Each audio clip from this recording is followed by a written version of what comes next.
Assemblée générale ordinaire de Don Bosco Taekwondo Club, 1 an de bilan. C'était ce dimanche 29 octobre 2023 au foyer Don Bosco de Tokbota à Porto-Novo. Quel est le bilan des activités de l'association sportive Don Bosco Taekwondo Club? Les activités phares, nous avons participé à l'Open International de Porto-Novo où avec les enfants, on a eu 2 médailles, une médaille d'argent et une médaille de bronze. À part cela, il y a la sélection départementale. On a participé à cela avec 15 athlètes et 5 ont été retenus pour le championnat national. Mais au championnat national, on n'a pas pu avoir de médaille, mais les enfants ont gagné en expérience.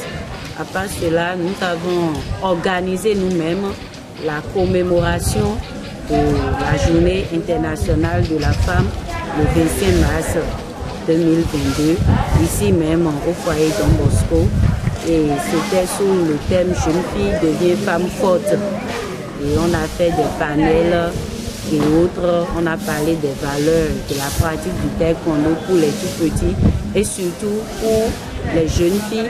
Qu'est-ce que les enfants pratiquants ont appris au cours de cette première année? J'ai appris à combattre et à faire ce que je dois faire.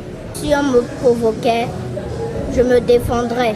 Que gagnent les parents en inscrivant leurs enfants à pratiquer le taekwondo ou un art martial? Le taekwondo, c'est un sport comme tous les autres, mais c'est un sport qui permet à nos enfants de se concentrer, d'éviter d'être dissipés tout le temps.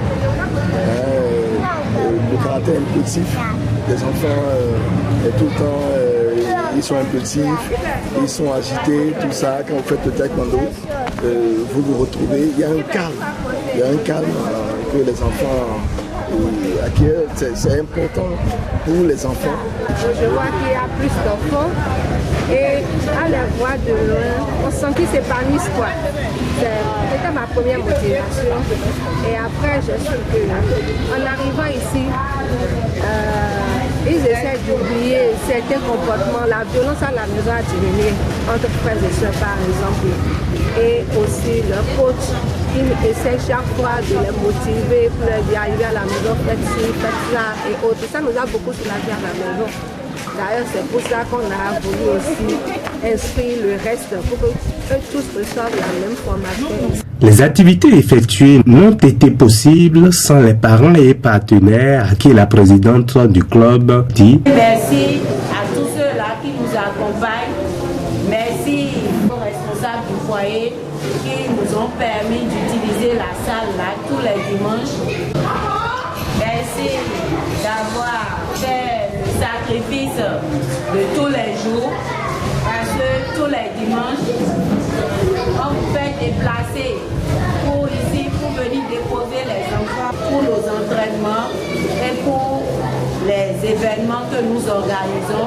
Nous remercions également la Ligue Wemé Plateau qui nous soutient dans tous nos événements. Nous n'avons pas encore tout le matériel qu'il faut, mais nous avons écrit et les matériels de protection de la Ligue. On les utilise pour habituer nos enfants au matériel de protection de compétition. Et elle nous accompagne également dans toutes nos organisations. Nous remercions la Ligue à travers son président et à travers son OG que je suis moi-même. Je vais leur transmettre les remerciements du bureau.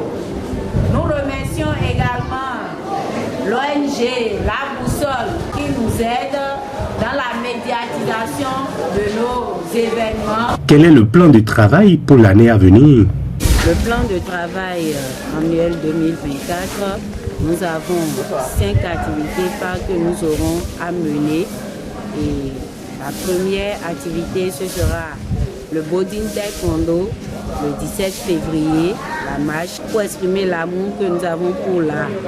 À part ça, nous aurons à faire la 2e édition de la commémoration de la journée internationale de la femme. Ce sera une compétition pour les jeunes filles pratiquantes du taekwondo.